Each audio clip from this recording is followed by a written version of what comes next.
Now, have you ever been scammed before? Twice, but both were unsuccessful. So I'm here to share the story too. Wow. Yeah. Or we a fraud. Yes, I've been scammed before. For the sake of the scam, And you've been in Yadel 2021. Now I'm in the court. You boom me pay. You fraud me pay. Don't trust people easily because people are not what you think they are. Me call and check, but me experience sad money be. So I have it in mind, say, me yes sad.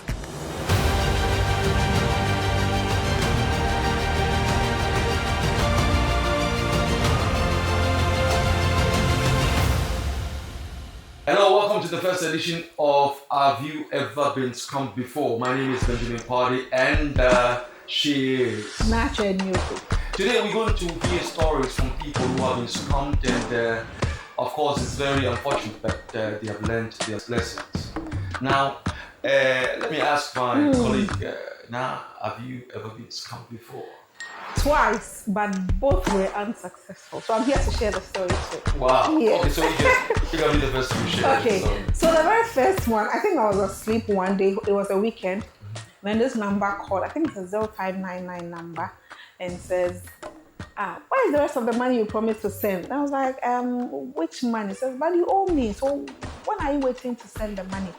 And at that time, I contracted a photographer who came to take pictures at my auntie's event. And so I knew I owed that photographer. So I was like, oh, picture Nisika, I mean, to it, is it the money for the pictures you took? He said, don't ask me questions, just send the money to this number. I said, okay, so you have sent. Then I called the photographer, I was like, on his actual number. And then I asked him, but is this the number I'm supposed to send your money to, or the other one? Then he asked, which other one? I was like, but you just called me requesting for my sister. I haven't called you. And so I called the number back. I wanted to inquire, who are you? What have you done for me to warrant money? But he started insulting me. And so then I knew that, oh, that was a scammer.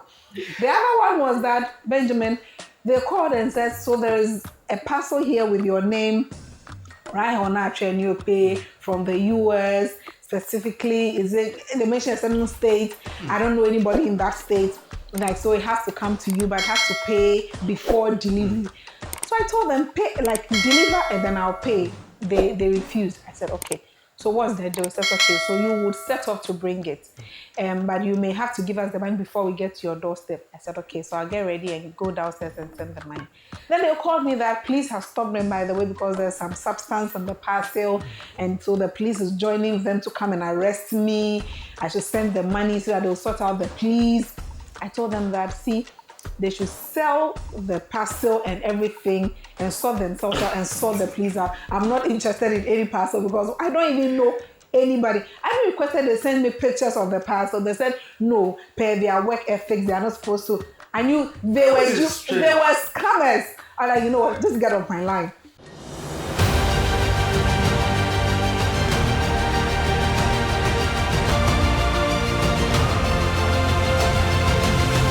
Well, my name is Mr. Benjamin Kwadi. Welcome to Have You Ever Been Scammed Before? Today, by the grace of the living God, we have a gentleman coming all the way from Hacho. And when you hear his story, you will shed tears. But all the same, he needs to share this testimony for you to learn how he was duped. Welcome to Have You Ever Been Scammed Before? Thank you very much. Let's come alert. Thank you very much, sir. You're welcome. Okay, so can you tell us about yourself? My name is Isaac Atiso. Okay. It's my name, and I worked with Standard Chartered Bank. Oh wow. For 5 years, and left the bank, and I went to pursue business. So I was working with a Chinese company. I was representing them in West Africa. Later, I decided to do my own stuff. I went into baby diapers, and then later I was introduced to jute sacks. Jute sacks, cocoa butter. Good. Okay. So I was doing jute sacks for a while, and I was duped through jute sacks. That's how. Sorry. Yeah. So sorry. And the amount involved is $680,000. That is a huge amount of money. Yes, please. $680,000. So can you start the story? Like, how did it happen? I mean, why would you put such trust in somebody you're doing business with? What really happened? That is the mistake I did. Mm. That is, I trusted people so much. Mm.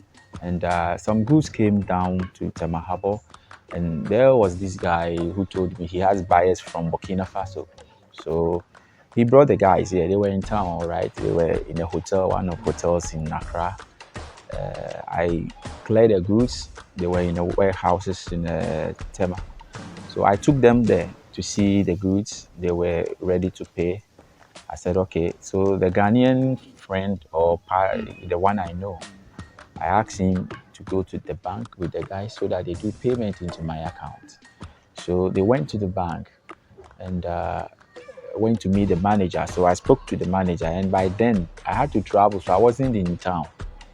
So when they came, the day they came, third day, they went to the bank. So I also traveled.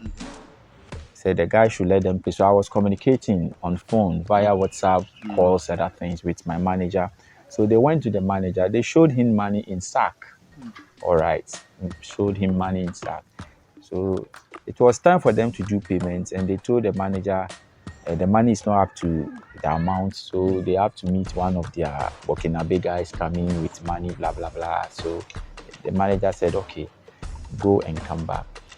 By then their trucks were already in town at the warehouse. So normally what I do is when you pay, then you go to the warehouse, you start loading. But I trusted my guys so much. The trust was so much. So, and the communication too was a little poor because I wasn't presently or physically in town. So sadly, they went away with the money and they went to load their trucks. How many trucks? It's about 15 trucks. Wow. And they went away with it. So later when I called, they said, oh, they are in town. They did video call, even in a hotel here in Accra. The money is the monies were in sack. So they are waiting for me if I return, but the trucks will load and go. I said, okay, no problem.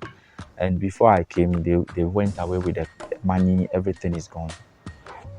So I tried tracing them. I reported them to the police. I did whatever it is legally to get them arrested, but till date, I have not seen them. I went to Burkina Faso to see, reported them to the police there, and a whole lot. I've done so much too.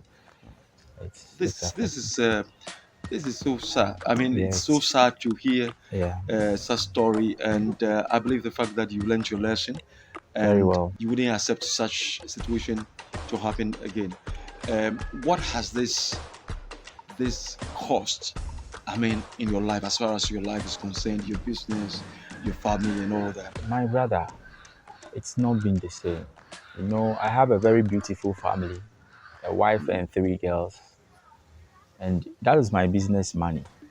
So everything was gone like that. $680,000 is not small capital. It's not small money at all. I mean, I sometimes wonder why people will just do this. Right? They don't want to work. They don't want to sweat to make money. They just want people to rather sweat, come dupe them, and then leave. But let me share this with you. If you are into such business, whatever you sow, you shall definitely reap it. It is about time for you to repent.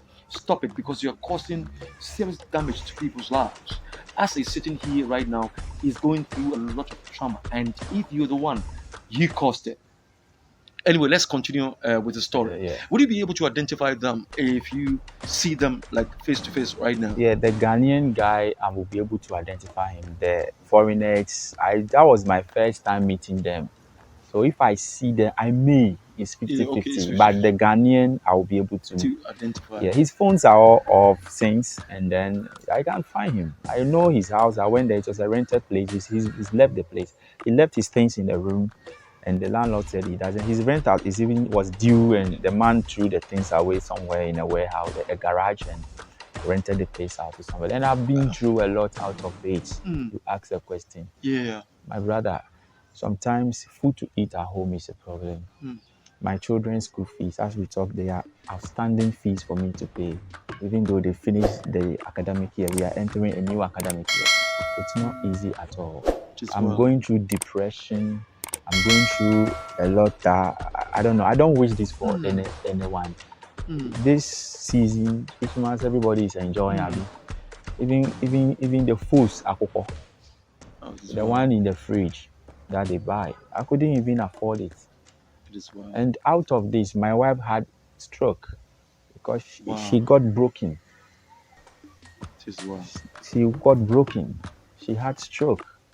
We've been battling with her. A young lady, just because of the pressure associated with what happened to us. And it's not been easy. Today, as I woke up, you even agreed to give me 50 CDs before I came here. Yes. So even pick a car here. That's how wild it is. That's how bad it is. I can go on and on and on. It's just bad. Well, if you're watching this program, have you ever been scammed before? That is the scam alert. What I want to share with you is that be very, very careful so that you wouldn't fall into these traps, because these scammers come in various ways, and if you do not take care, you will easily believe them. But meanwhile, they are opposite. All right. Be very, very careful. I would like to take this opportunity. If you're there and you want to support my dear brother, Mr. Isaac, I'm going to give my number out there. And what you need to do is that just make the reference number to Mr. Isaac Atiso. Mr. Isaac Atiso, that this money is going to him. Whatever you want to support him with, please just call the number on the screen, 0243 820090. It's really been hard for somebody to part away all his capital, $680,000. I mean, for somebody to just think about this, approaching him to do business with him, to load 15 trucks of products and leave with the cash and the product. This is so painful. I repeat the number again, 0243 820090, and the name is Benjamin Nina Kwadi. Just send it to me and make the reference number, Mr. Isaac Atiso, and he will receive the money. Anyway, let's continue with the interview. Mr. Atiso, sorry for what you gone through and what you are still going through. I believe the fact that God has a purpose. Whatever has happened to you, it will surely come to pass. It will come to pass, and God is going to raise you. Amen. And you will make it again with your family. Amen. I pray for your wife that God is going to touch your wife wherever she is. Amen. And she will get healed wherever she is in the name of Jesus Christ. Amen. Let's continue. What advice would you give to people out there? In fact, I'll tell my friends, my brothers out there to be very, very careful this time around. I've been a victim, and I don't want you to be a victim. Just be very careful. If you want to enter into business with anyone, you have a product or a commodity you want to sell, please make sure they pay to the bank. You confirm from your manager that the money have been paid. You get payment receipts. Confirm before you allow them to go and load the goods. It could be any other business. Do double check, triple check. Make sure you are well convinced before you enter into such things. If possible, and it's necessary, you can bring in a lawyer. At least it will take something small. Normally, fraudsters, the moment you mention lawyer, some of them begin to shiver and they don't want to do business with you when they hear of lawyer. Bring in lawyer as and when it becomes necessary for him to maybe draft a legal document for all of you to sign, and the lawyer will sign as a witness for you. And with that, it's binding. The person, it's very difficult, for the person to have, if he's having that negative mind, he will begin to withdraw because you are bringing in some stakeholders that he knows he can't. If possible, you take their fingerprints and all their pictures, like ID cards, photocopy them, and those that we can use them to track. So I think people should be very careful. Don't just listen to words. Look for action. Let them show you like action, the real stuff. This time I've learned a lesson, and I continue to learn. Wow. You know, I'm also into commodities, and I've really learned a lot from Mr. Atiso.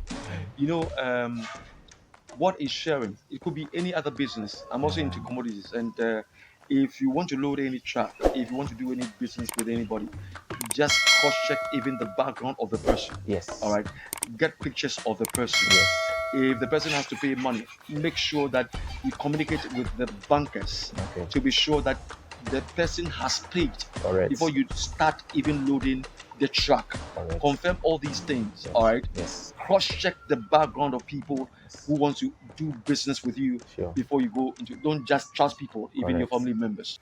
Just to find out from you. I mean, you have a lot of family members. You have a lot of people. Perhaps when you were very rich, you helped some people. What happened? It's very, very sad and unfortunate that somebody like myself, I've worked with bank for 5 years.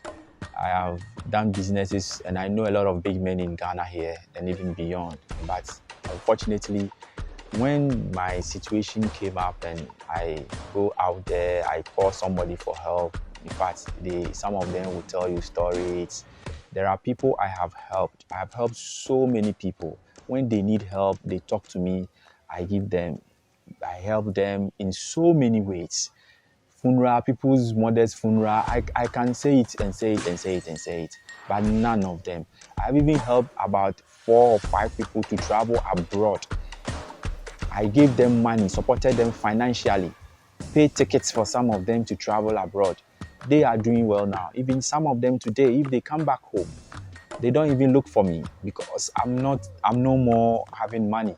And if you call them, you need help, they tell you, oh, we see kana o de ma mintina wa share that say o hia mwa with them the bema, but they don't even give to you. I have many friends. I call them, they turn me down. And these things continue to teach me a lot of lessons. I cry sometimes in the room. I ask myself, why? Is the whole world against me now or what? But I know God. Sometimes I'm compelled to even kill myself because things are so bad. So bad. You can't feed your kids. And that's even the most important thing to me. My biggest fear, you are not able to take care of your kids. And they ask you, daddy this, daddy dates, and you don't know what to say. They even tell you, I want my birthday, something small you can't provide. Even Christmas, you can't provide something, not clothing, food, a decent food for them to eat.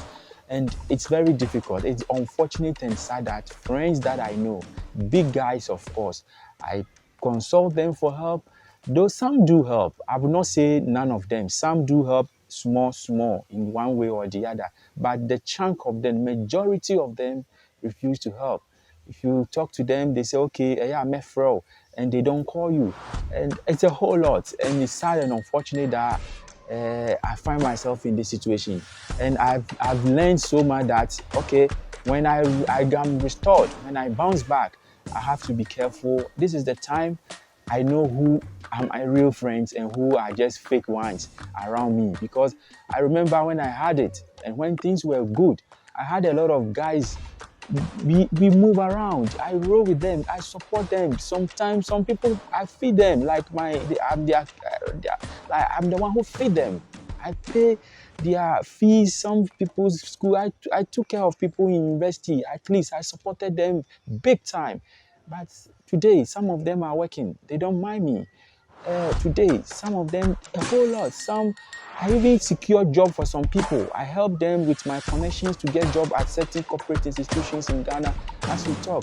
Today, you call some of them, they tell you, Charlie, my head shit, my head this, and all kind of things. But hey, I have realized that is how life is. Sometimes people will come around you when you have it, but when you don't have, they begin to move out of your life. And this is the time I've known the real ones and the fake ones. The real ones and the fake ones, I tell you. So it's not been easy. Yes, friends. So I'll advise you guys out there, be very careful with friends. Be very careful. They are good, but please, it's better you use your money to buy land somewhere and some things so that when maybe in case, I don't wish this to come to for anyone, you go into this kind of thing, you can sell a land or two and make some money. You invest in these friends, master, I'm sorry. You need it. When you don't have, they will turn their back against you big time. This is so sad. Just imagine like you helping people. Of course, you don't have it in mind that helping people, you're expecting things from them back. But naturally, I mean, if you have helped people and now you're down, why wouldn't they come to your aid? And this is so sad. This is so sad. I believe the fact that if any of your friends should see this video, they will feel guilty. I mean, Sure. they will definitely will feel Yeah, sure. guilty. If you're out there and my dear brother, please, this is his story. This is what has happened to him. I mean, just cast your mind on, I mean, the way he rode with you, he walked with you, he played with you. I mean, he shared stuff with you, he shared money with you, and shared support with you and all that. And please, just do the same for him because today is really in need of help. I'm also into commodities and I've really learned a lot from Mr. Atiso. What is sharing? It could be any other business. I'm also into commodities, and if you want to load any truck, if you want to do any business with anybody, just cross-check even the background of the person. Yes. All right. Get pictures of the person. Yes. If the person has to pay money, make sure that you communicate with the bankers to be sure that the person has paid before you start even loading the truck. Correct. Confirm all these things. Yes. All right. Yes. Cross-check the background of people who want to do business with you before you go into. Don't just trust people, even your family members. Correct. All right. Thank you so much. Nice having you on. Have you ever been scammed before, Mr. Isaac Atiso? It's really been an amazing afternoon here on BEP TV.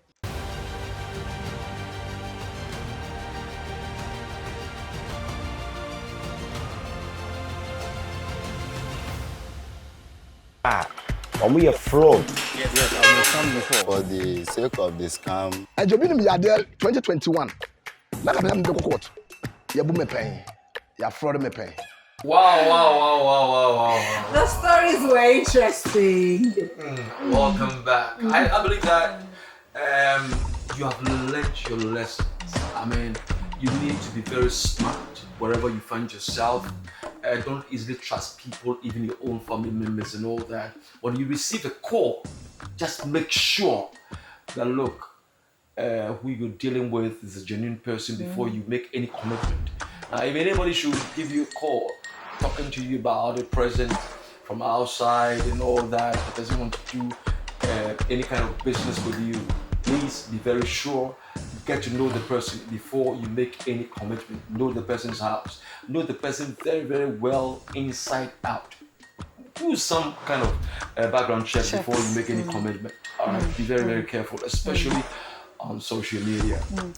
And then also see, there is nothing like bring small money in exchange of huge money, or I'm giving you a token in exchange of something huge. I think for most of the people that we spoke also, it is an attempt to get something worth more than they would want to ideally pay for. So the person says, okay, so pay this and let me, I mean, it's an attempt to make profit within the shortest possible time. Like a short Some years, instances of greed, unfortunately, among others. So, I mean, let's just stay, let's stay conscious of, this scammers. They are everywhere. I mean, they are, see, even if they are unsuccessful today, they will give it a try another time. And so let's all be alert. What do you think? Well, everything that goes up must surely come down. My name is Benjamin Kwadi. It's all too soon. The program is come to an end. And I have my colleague here. Yeah, my name is Nacha Mbupi. We are grateful you joined us. Yeah, thank you so much for spending your time with us. We'll come your way next week with the second edition.